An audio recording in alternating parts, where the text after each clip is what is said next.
Pemerintah Kota Palembang kembali memperingati Isra Mi'raj di Masjid Darul Said Palembang pada Jumat malam 17 Februari 2023.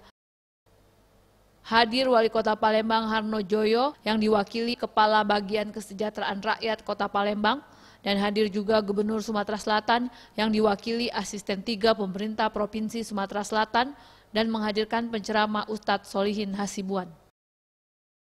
Dalam sambutannya, Wali Kota Palembang mengingatkan dan mengajak umat Muslim sholat untuk mencegah perbuatan keji dan mungkar.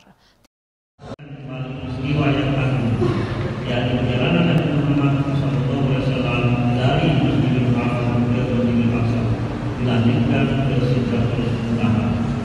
Tentu ini bagi kita semua, namun yang paling penting dapat menjadikan kita kembali pada satu pesan dari peringatan Isra yaitu sholat.